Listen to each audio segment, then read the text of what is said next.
ಅಂದ್ರೆ ನಮಸ್ಕಾರ ನೋಡಿ ಸಾತ್ರೆ ಆಸ್ಪತ್ರೆಯಲ್ಲಿ ಯಾವೊಂದು ಅಭ್ಯರ್ಥಿಗಳು ಕೆಲಸ ಮಾಡ್ಬೇಕಂತ ಇದ್ರಲ್ಲ ನಿಮಗೆ ಭರ್ಜರಿ ಗುಡ್ ನ್ಯೂಸ್ ಆಗಿರತ್ತ ನೇರವಾಗಿ ಸಂದರ್ಶನ ಮೂಲಕವಾಗಿ ಹುದ್ದೆಗಳಿಗೆ ನೇಮಕಾತಿ ಮಾಡ್ಕೊತಿದ್ದಾರೆ ಇಲ್ಲಿ ನೇರವಾಗಿ ಸಂದರ್ಶನಕ್ಕೆ ಯಾವೊಂದು ದಿನಾಂಕಕ್ಕೆ ಹೋಗ್ಬೇಕಂದ್ರೆ 14ನೇ ತಾರೀಕು 14/11/2025 ಈ ಒಂದು ಸಂದರ್ಶನಕ್ಕೆ ನೀವು ಡೈರೆಕ್ಟ್ ಆಗಿ ಹೋಗ್ಬೇಕಾಗತ್ತೆ ಯಾವೊಂದು ವಿಳಾಸಕ್ಕೆ ಸಂದರ್ಶನಕ್ಕೆ ಹೋಗ್ಬೇಕು ಮುಂದ್ಗಡೆ ತಿಳಿಸ್ಕೊಡ್ತಾನೆ ಮತ್ತೆ ನಿಮ್ಮ ಒಂದು ಅಪ್ಲಿಕೇಶನ್ ಫಾರ್ಮ್ ನ ಡೌನ್ಲೋಡ್ ಮಾಡ್ಬೇಕಂದ್ರೆ ಅಂದ್ರೆ ಅರ್ಜಿ ಸಲ್ಲಿಸುವಂತ ಫಾರ್ಮ್ ರಿಜಿಸ್ಟರ್ ಆಗ್ಬೇಕಲ್ಲ ಈ ರೀತಿಯಾಗಿ ಅರ್ಜಿ ನಮೂನೆಗಳು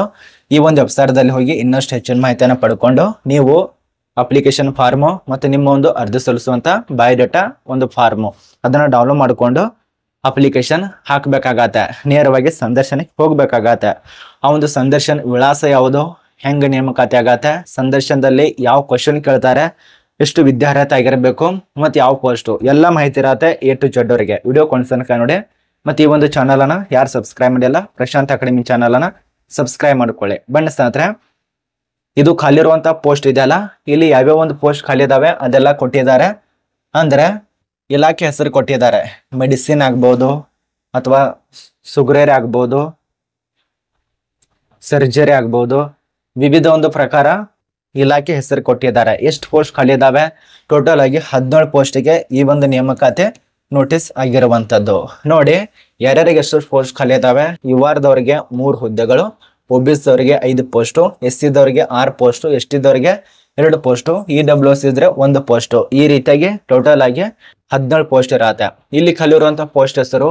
ಹಿರಿಯ ನಿವಾಸಿ ಈ ಒಂದು ಹಿರಿಯ ನಿವಾಸಿ ಪೋಸ್ಟ್ಗೆ ನೇಮಕಾತಿ ನೋಟಿಸ್ ಇರುವಂತದ್ದು ಮತ್ತೆ ನೀವು ಎಲ್ಲಿ ಹೋಗಿ ಈ ಒಂದು ಸಂದರ್ಶನ ಪಡಿಬೇಕಂದ್ರೆ ಇಲ್ಲಿ ಕೊಟ್ಟಿದ್ದಾರೆ ನೋಡಿ Swami Dayanand hospital municipal corporation of Delhi ಇಲ್ಲಿ ಹೋಗಿ ನೀವು ಡೈರೆಕ್ಟ್ ಆಗಿ ಸಂದರ್ಶನಗಳನ್ನ ಪಡಿಬೇಕಾಗತ್ತೆ ಈ ಒಂದು ಸಂದರ್ಶನ ವಿಳಾಸ ಇಲ್ಲಿದೆ ನೋಡಿ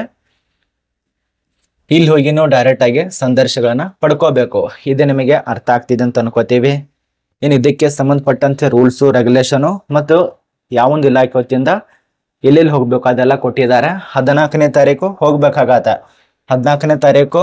ಶುಕ್ರವಾರ ದಿನ ಈ ಒಂದು ಶುಕ್ರವಾರ ದಿನ ನೀವು 14ನೇ ತಾರೀಕು ಹೋಗ್ಬೇಕಾಗತ್ತೆ ಈ ಒಂದು ಇಲಾಖೆ ಹೆಸರು ಮತ್ತು ಟೈಮು ಬೆಳಗ್ಗೆ 11 ಗಂಟೆಗೆ ಆಸ್ಪತ್ರೆಯಲ್ಲಿ ಕೆಲಸ ಮಾಡ್ಬೇಕಂದ್ರೆ ಹಿರಿಯ ನಿವಾಸಿಯಾಗಿ ನೀವು ಡೈರೆಕ್ಟ್ ಆಗಿ ಹೋಗಬಹುದು ಬೇಡ ಅಂದ್ರೆ ಬಿಡಿ ಇನ್ನು ನಿಮ್ಮ ಒಂದು ರಿಪೋರ್ಟಿಂಗ್ ಟೈಮ್ ಕೂಡ ಇರತ್ತೆ 9 ಗಂಟೆ ಅದು ಕೊಟ್ಟಿದ್ದಾರೆ ಮತ್ತೆ ವೆಬ್ಸೈಟ್ ಕೂಡ ಇರುತ್ತೆ ಅದನ್ನ ಚೆಕ್ ಮಾಡ್ಕೊಳ್ಳಿ ಮತ್ತೆ ಇನ್ನೊಂದು ಪ್ರಮುಖವಾದ ರೂಲ್ಸ್ ಇರತ್ತೆ ಕಂಡೀಷನ್ ಕೊಟ್ಟಿದ್ದಾರೆ ನೀವು ಅನುಭವದವ್ರು ಇರ್ಬೇಕಾಗತ್ತೆ ಅನುಭವದವ್ರು ಇದ್ದವರು ಅಪ್ಲಿಕೇಶನ್ ಹಾಕಿ ಈ ಒಂದು 17 ಪೋಸ್ಟಿಗೆ ಇನ್ನು ಈ ಒಂದು ಫೀ ನೋಡಿ ಎಷ್ಟೆಷ್ಟು ಇಟ್ಟಿದ್ದಾರೆ ಅಪ್ಲಿಕೇಶನ್ ಫೀಸ್ ಅಂತೇಳಿ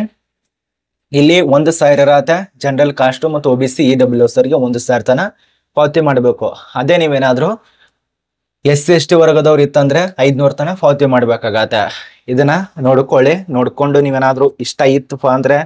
ನಾನು ಇಲ್ಲೇ ಕೆಲಸ ಮಾಡ್ಬೇಕು ಅಲ್ಲೇ ಕೆಲಸ ಮಾಡ್ಬೋದು ಅಂತ ತುಂಬಾ ಜನ ಕಾಯ್ಕೊಂಡಿರ್ತೀರಲ್ಲ ಕೆಲವು ಜನರಿಗೆ ಒಂದು ಮನಸ್ಥಿತಿ ನಾನು ದೆಹಲಿಯಲ್ಲಿ ಕೆಲಸ ಮಾಡ್ಬೇಕು ನಾನು ಬೆಂಗಳೂರಿನಲ್ಲಿ ಕೆಲಸ ಮಾಡ್ಬೇಕು ಬೆಂಗಳೂರಿನಲ್ಲಿ 5,000 ಸಿಕ್ಕರೆ ಸಾಕು ಕೂಡ ನಾನು ಬೆಂಗಳೂರಿನಲ್ಲಿ ಕೆಲಸ ಮಾಡ್ಬೇಕಂತೇಳಿ ಒಬ್ಬೊಬ್ಬರು ಮೈಂಡ್ ಸೆಟ್ ಇರತ್ತೆ ಈಗ ಕೆಲವ್ರದ್ದು ಪೊಲೀಸ್ ಇಲಾಖೆಯಲ್ಲಿ ಕೆಲಸ ಮಾಡ್ಬೇಕಂತ ಮೈಂಡ್ ಸೆಟ್ ಇರತ್ತೆ ಕೆಲವ್ರದ್ದು ಆರ್ಮಿಯಲ್ಲಿ ಕೆಲಸ ಮಾಡ್ಬೇಕಂತ ಮೈಂಡ್ ಸೆಟ್ ಇರತ್ತೆ ಇನ್ನು ಕೆಲವ್ರದ್ದು ಏನೋ ಒಂದು IAS ಆಗುವಂತ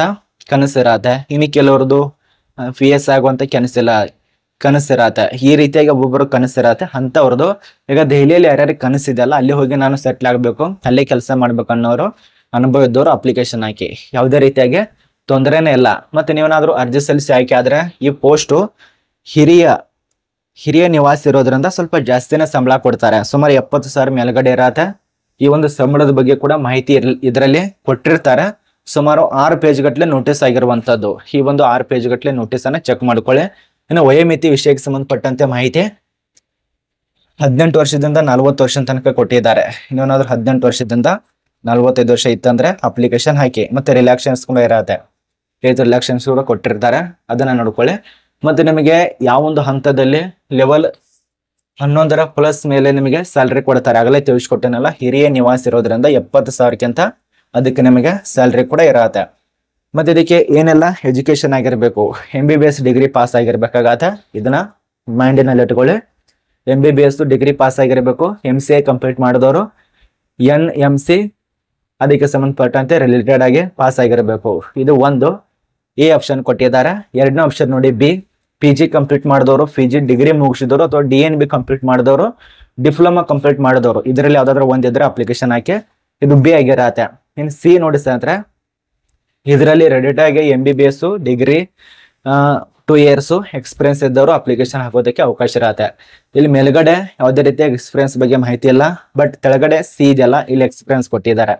ಅದನ್ನ ನೋಡ್ಕೊಳ್ಳಿ. ಡ್ಯೂರೇಷನ್ ಟೈಮ್ ಕೂಡ ಕೊಟ್ಟಿದ್ದಾರೆ, ಎಷ್ಟು ವರ್ಷ ತನಕ ಕೆಲಸ ಮಾಡ್ಬೇಕಂತೇಳಿ. ಈ ಇಂಥ ಪೋಸ್ಟ್ ಇರ್ತಾವಲ್ಲ, ಇದು ನಿಮಗೆ ಒಂದು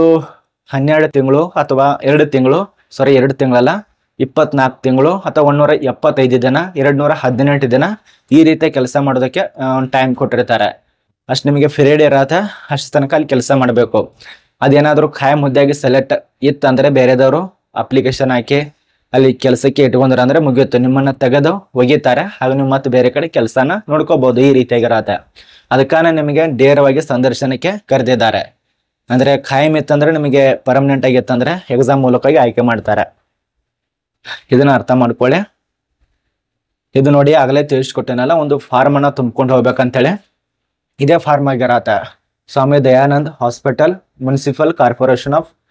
ದೆಹಲಿ. ಇಲ್ಲಿಗೆ ನೀವು ಡೈರೆಕ್ಟ್ ಆಗಿ ಸಬ್ಮಿಟ್ ಕೂಡ ಮಾಡಬೇಕು. ಅಲ್ಲೇ ಹೋಗಿ ಈ ಒಂದು ಫಾರ್ಮ್ ಅನ್ನ ಸಬ್ಮಿಟ್ ಮಾಡಬೇಕು. ಎಲ್ಲ ಮಾಹಿತಿ ಕೊಟ್ಟಿದ್ದಾರೆ.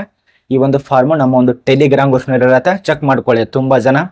ಫಾರ್ಮ್ ಬಗ್ಗೆನೇ ಕೇಳ್ತಾ ಇರ್ತಾರ, ಸರ್ ಫಾರ್ಮ್ ತಿಳಿಸ್ಕೊಡಿ, ಫಾರ್ಮ್ ಎಲ್ಲಿದೆ, ಹೆಂಗ್ ಡೌನ್ಲೋಡ್ ಮಾಡೋದು ಕೇಳ್ತಾ ಇರ್ತಾರ. ಇದು ನಮ್ಮ ಒಂದು ಟೆಲಿಗ್ರಾಮ್ ಗ್ರೂಪ್ನಲ್ಲಿ ಜಾಯ್ನ್ ಆಗಿ ನಿಮ್ಗೆಲ್ಲ ಮಾಹಿತಿ ಗೊತ್ತಾಗತ್ತೆ.